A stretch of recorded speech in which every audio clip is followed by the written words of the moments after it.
great time, and hopefully next year. And maybe even some of us older owners is. But I'm back. Who done stepped in the game? Let's go!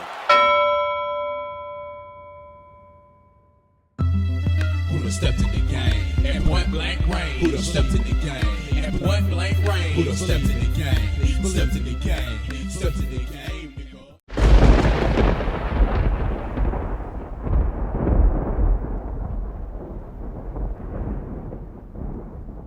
So good evening. I'm just going to take a moment to talk about one of the infernal thought processes that has been plaguing this community for the past couple of days. And I aptly title this my take on the third party community fallout. So I have three major problems that stem from logical fallacies that I will address in order. Third parties have never had much success on Nintendo hardware, especially compared to Nintendo themselves. This is the truth about the entire issue when it comes down to why game X or game Y or game B cannot be on insert Nintendo hardware here. It all comes down to slowly. I've got a couple of points that I've jotted down here. I'll go ahead and talk about them in brief. So like the first thing is contrary to the other platforms because obviously they get that support. But also in retrospect, they also have much better success than even the first parties do on their own platform. Call of Duty, Assassin's Creed, Madden, NBA 2K, all those types of franchises have done significantly better than the majority of the first party entries on, say, a Sony or Microsoft platform with regards to sales and profit for units sold. There's a devil's advocate take for each of those scenarios. So for Sony, obviously Gran Turismo has always been a great franchise for them. It has always sold well. The Uncharted series has just started to pick up steam, so Uncharted 4 sold really well recently in its bundle edition for the PlayStation 4. Both takes of their copy of the Wii's motion controls back in the 7th generation, both the PlayStation 3, the PlayStation Move, and the Xbox Kinect did significantly well, and the software that came with them did pretty well as well to garner extra units and extra hardware. It sold extra hardware to help them live out the rest of the 7th generation as we know it. Also, on the Microsoft side of things, Halo was a juggernaut. It may not be anymore. Sales is beginning to get to a plateau, if you will, where sales are starting to tail off, and it's not becoming the big mega selling franchise that it used to be. It seems that has been taken over by Call of Duty, which is a third-party game. Compare that to Nintendo, who has Mario, Zelda, Smash Brothers, crazy stuff like Animal Crossing coming out of nowhere, Miitomo doing great when it first launched, Splatoon, which is everybody complained about Nintendo. Nintendo never ever comes out with new franchises. We need new franchises from Nintendo. Splatoon comes out, all you can do is complain about voice chat. Irony, right? Since those third parties are so successful on those other platforms, they tend to be rewarded for it, since Microsoft and Sony are like, well, hey, we're not doing that, so could you do that again so we can at least make the licensing fees on it? And therefore, those platforms, they don't have to, the job that the third-party publisher should do doesn't have to be done on those platforms. Whereas on Nintendo's side of the house, they have to do work. They have to make sure that they establish themselves in the fan base. Otherwise, they're not going to get any sales, because Nintendo would just take all the sales away with their franchises. So it's a bit of an issue. So as a result, third-party publishers refuse to do their job. They refuse. They don't want to do. A third-party publisher is supposed to do their job. They're supposed to make sure the game sells where it's available. That doesn't seem to be the thing that they want to do when it comes to Nintendo hardware. Why that is, I have no idea. Well, I have an idea, but it's a little bit sinister. We'll get to that in a moment here. Publishers have bad ports. They do all kind of things that are generally bad with regards to Nintendo hardware. They come up with all kinds of excuses. They do things like not even tell you the game is available for that platform until it's about to release. And there's zero hype for the game. Nobody knows it's around. 15 million other games have launched the same day that Nintendo version launched, and it's basically sent off to die. So that was the case of Watch Dogs for Wii U and a couple of other ports for Wii U, and even Wii versions of games back in the 7th generation, which is odd to me because Wii was, contrary to what the press wants to believe and what the majority of fanboys out there want to believe, Wii was the market leader of the 7th generation. It handily destroyed the Xbox 360 and PlayStation 3 in sales that generation, and yet it was still treated like a redheaded stepchild, which is odd to me. I know there was a quote-unquote hardware thing and there was a gimmick thing, but we all know the gimmicks go out of the window once money starts rolling in. So, and that brings me to another point, but I'll talk about that later as well. The situation for this isn't new. It isn't new because it's been a problem as far back as the N64 era. Publishers know they're not going to get as much money back, so they feel they're not going to make as much of an effort on Nintendo hardware. Nintendo can just, if they wanted to, they could probably just shit out Mario games or shit out Yoshi games and at least get 1 million sales for each respective title released. That's not the same for insert Call of Duty game here or insert Madden clone game here. They won't get that same respect. So they would have to do a little work. They don't want to do the little work. So what they would do is make sure they spend as little money as possible releasing it on that platform, if they support it at all. And this is addressing probably OJ's point. Shout out to OJ Player Essence and his video and his little debate that he's been doing, going back and forth with Real Gamer and Retro. I can't even think of the name. Is Retro Death, I guess is his name. About the whole third party situation. This is to me is not a response to Wii U sales. I know that was one of the points that OJ made, and it's a good point. I was surprised that Black Ops 2 didn't do well on Wii. That was a phenomenal version of that game, and it seemed to have always had people. The lobbies were always had people in them. So obviously not the same numbers as 360 or PS3 during that time frame, but that was quite active for a third-party game on Nintendo hardware. It was more active than anything I've seen on Wii before, and it obviously had way more potential customers out there. When it comes to those games not selling well, yes, that is a very good reason for a publisher to say, we don't know if we're going to support the Switch just yet. Because look at what happened with Wii U, and Wii U sold just as fast as Switch did, contrary to popular belief. The only reason why Switch and Wii U are selling at the same rate right now is because of droughts.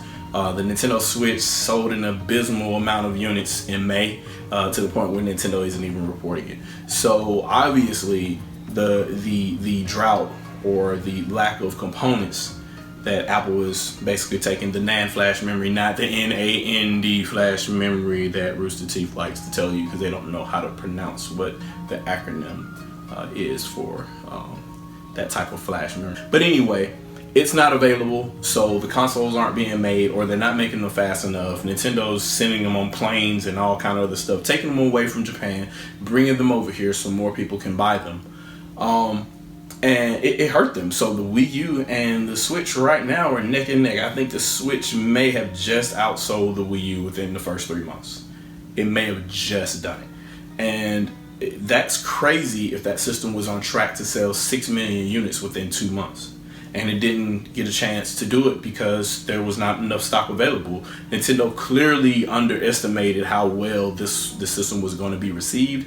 And it's kind of crazy. But no, not a response to Wii sales. This is a response to every platform Nintendo has released, going all the way back to the N64, to the GameCube, to the Wii, to the Wii U. They complained about the discs on the GameCube. They complained about the cartridges on the N64 and the capacity there, not knowing how to properly manage the memory in the N64. When the memory was faster and better on the GameCube, they complained about the disc size as if they didn't know what dual layer discs were.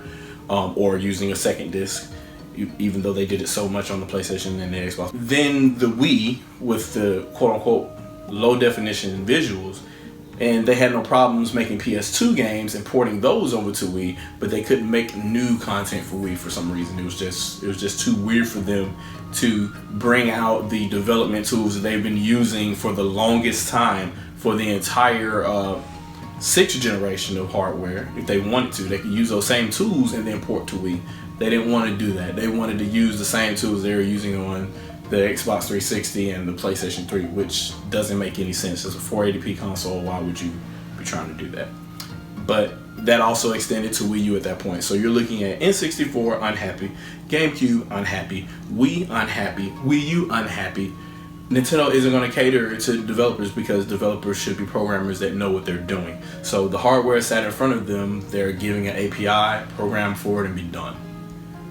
But apparently developers are also publishers and PR, and they get to say whatever they want, apparently. But that's another issue that I'll talk about as well. My second point, and I want to be very clear talking about this second point, third-party support on Nintendo hardware is not Nintendo's fault. I'll repeat again. Third-party support on Nintendo's hardware is not Nintendo's fault. It's the third-party publisher's fault. Contrary to popular belief, a publisher's job is to make a game available wherever it can be to whomever it can be and market and advertise it appropriately.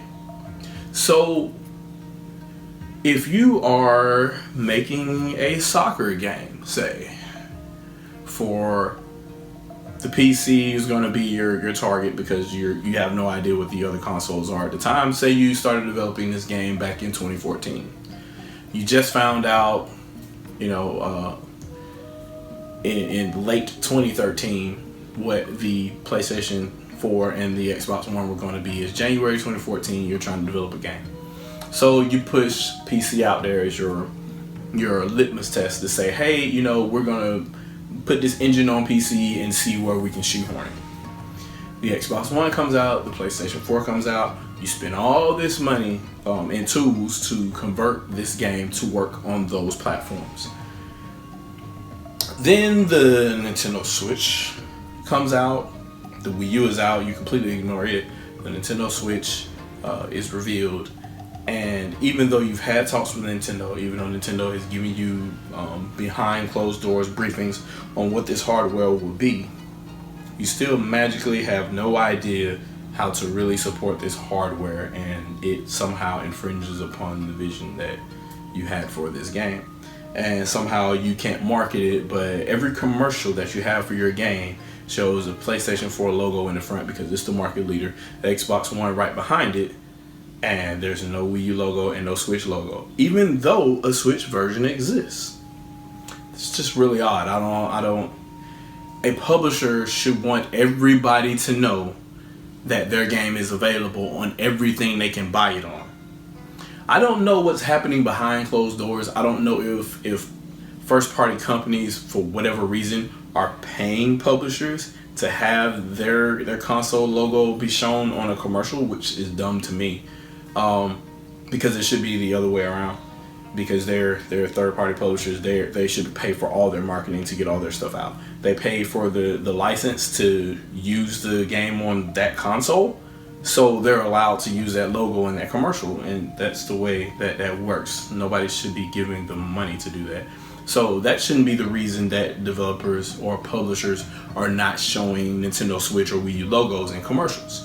But for whatever reason, for like the last 2 generations, that's been an ongoing occurrence. Not since the GameCube have we seen game commercials come out and Sony, Microsoft, and Nintendo are represented in the vast majority of those third-party commercials. That hasn't happened since GameCube. We're talking 2004, 2005 here. That's really crazy. Again, it is not a console manufacturer's job to market games it doesn't create in-house. It is not a console manufacturer's job to pay a publisher to port a game to their platform. It is not a console manufacturer's job to ensure third-party games sell well. Why would Nintendo want to make sure third-party games sell well? In retrospect, they're actually competition. They're just licensed competition. So if they do well or they do better than you do as a first party, you at least get the licensing money off of it. But you know, developers want to waive that. They want you to waive that. They also want to sell better than you do. They want to take all the money, and you as a platform holder are like, well, we have this successful console, but we're still in the hole.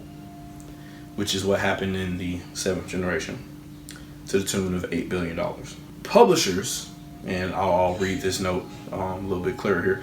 Publishers should have dedicated development teams to support the hardware they intend to have their software on. It is not a console manufacturer's job to help them with a third party's platform as a service model. So help us sell DLC or this free-to-play game that has all these 15 million different costumes to buy. Please help us market this. Why would a platform holder want to do that? They have no idea how successful that model is going to be, and how are they going to get that money if it's not part of the licensing agreement that they originally paid for. Sounds like you're trying to make money in different ways and not have to pay the console manufacturer for it. It's a roundabout way of getting more money. And why would a first party want to help you do that? It's kind of, I don't know, it's contradictory for business, in my opinion. And this is going to be a point that I want to make clear to all of my followers, subscribers. Listen to this and listen to this carefully. If you want a third-party game, a particular third-party game on Nintendo hardware, blame the publisher, not Nintendo. Again, if you want a select third-party game on Nintendo hardware and it isn't there, blame the developer. Go find that publisher for that game, start blasting up their Twitter and asking, hey, why don't you have this game on Nintendo Switch? Why didn't you publish this game on Wii U when it was perfectly capable of doing that? Why did you say you couldn't publish this game on Wii U because it was too weak and then you ported that game to the iPhone somehow? Those are the questions you need to start asking to the appropriate people that are responsible. Asking a PR guy, or trying to find the same PR guy that IGN talked to, because I'll talk about that in a bit too. They're probably a bad source of information, or a bad source for you to talk to get the answers that you need or to get your problem resolved. So I'll move on to my third and final point. Third-party publishers don't care and often don't know about specifications. I'll say that again. Third-party publishers often don't know and don't care about a console specification. Yet they'll use it as an excuse whenever they're thrown on the line or somebody asks them an off-the-wall question. Usually it's a loaded question that IGN or GameSpot or whoever already has because they have an agenda to write the story. So they'll say, considering the Nintendo Switch is considerably weaker than the Xbox One, how do you feel about developing for that platform? And then they'll use their words to create the article and not the publisher who answered you. What they'll do is they'll quote the publisher saying what the response is, which will obviously be PR speak, and they'll say something like, well, we're looking to expand our talents to all platforms or whatever. They'll use that quote to say why they think the Nintendo Switch is underpowered, when the underpowered part came from the question. A leading question, which is a logical fallacy in itself, which, I talk about those a lot and have a lot of ShadowCasts with people that like to come on my ShadowCast and use those. That's part of an ongoing problem with not only the community but the industry as a whole. And for whatever reason, we as gamers, a vocal minority or whatever, we fall for it hook, line, and sinker every fucking time. I don't know why. They're just like, well, this person said these specs aren't fitting their vision. Well, where? And then you find out that it was actually the person that wrote the article or had the interview, and they put that information in the question instead of it being in the answer. So here's a scenario. A publisher or PR guy will state, insert technical bogus jargon here, as an excuse or a reason not to support their console due to power. And then at that point in time, right after that, they'll contradict it by porting a game to iPhone or Android.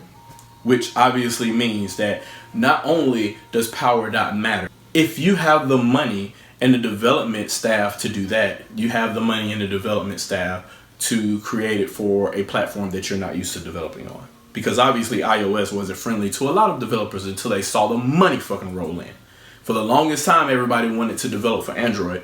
And for whatever reason, people started saying, well, people are willing to spend money on an Apple product for whatever reason. Let's go over there because these free apps ain't getting us nowhere on Android. I mean, that's an Apple versus Android conversation that I really don't want to have, but you get the point. So I talked about this earlier.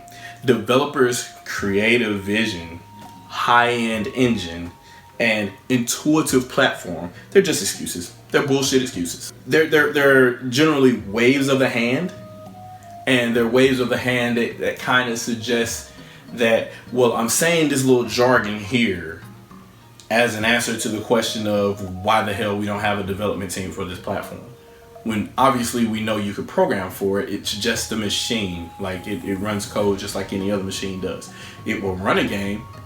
There may be some sacrifices, but they're nowhere near as bad as you guys make them out to be. It will be a thing here or a thing there, or it may not be any at all, because a lot of these consoles, well, Nintendo's consoles as well, there are a lot of fixed function stuff in there where you don't have to necessarily port an entire Assassin's Creed engine there, because that Assassin's Creed engine has tasks in there for shaders for water and shaders for sound and things like that, things that are already in place on Nintendo hardware. It has a custom DSP and there's fixed function stuff for water and reflections and stuff like that. So when you start factoring that stuff out and you actually optimize the game for the hardware, you don't really have to have that bloated code that you have for the original target platform. When you start talking about stuff like that, those kind of questions will never really be asked by the press, because the press already has an agenda. They're not really out to get answers. They're out to get their answers to the questions that they want to pose, because they have a story that they want to tell. So when you go and you read these sites or whatever as you're gathering information for the person that you want to argue with over social media, yeah, I'm looking at you. Yeah, look at why it's so convenient that they say certain things. Yet, there are no questions about it. There are no further questions. Nobody probes deeper. I feel like I'm almost alone when it comes to that. So when I see certain articles like that, why would they say that thing? Well, why would they say, well, this platform isn't powerful enough to run this? And okay, well, why do you think that? Could you give me some details since you're a developer? Oh, we can't talk about it. Oh, really, I'm just in PR, but well, if you're in PR, how could you say that?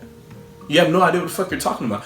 Give me somebody from your team that knows what's really going on, so we know what you tried to do. At the end of the day, there's a solution. The impossible requirements that these developers are talking about for their grand vision and all this other stuff, if they were really that big and grand, why are they developing for 360, PS3, Xbox One, and PlayStation 4 at all? Their main target should be PC, and it should be PC exclusive. If they have this brand new engine that works so well and is so great, make it for the most powerful hardware out there. Make it exclusive to it. Let's see how that game works on its own exclusively on PC. And then we'll see about doing quote-unquote inferior console peasant ports. Here's looking at you, PC elitist. I feel that any journalist that's around while they're asking those questions so they can create their targeted stories, as soon as they say, hey, well, we can't do this because our creative vision was this, and this. Well, why didn't you go PC exclusive? And just watch how they completely change their story up. They're like, oh, well, we don't want to. Well, we have a great engine that's new and it's high tech, but we also want to make sure we target a massive audience. And well, I mean, PC is the biggest audience. There's more computers out there than consoles anywhere. So why wouldn't you just be PC exclusive? They know they won't get as much money back as they would on Xbox and PlayStation combined. So that's the real answer, and they're never going to really tell you that. They'll just come with some other roundabout way of addressing that issue. The other question that you can also trap them up with. So instead of the whole going PC exclusive thing, you say, hey, well, you can't do this on the Wii, the Wii U, or the Switch. And the Switch answered all the development problems that you had about the Wii U and the Wii before it. So now you're saying you can't do it on the Switch. Have you guys shipped the mobile game? And if they answer that question, then you know you're full of shit. If they answer yes, they're full of shit, because that means they have an in-house development team that is very familiar with both the CPU and the GPU inside of the Nintendo Switch, because they're doing it on other platforms that run phone OSs. Third parties have never had as much success on Nintendo hardware as Nintendo does. That's point one. Point number two, third-party support is not Nintendo's fault. It's the third-party publisher's fault. Point number three, third-party publishers know nothing about space, nor do they care about it. They just use it as a convenient excuse whenever the press presses them. And that's an infernal thought process for the books. I'll say it once, and I'll say it again. Well, I've said it millions of times, but I'll say it again. Do you play games to have fun or to impress other people? Sound off in the comments. Smash that motherfucking like button. Smash the fucking bell so you can get updated. And I'm out.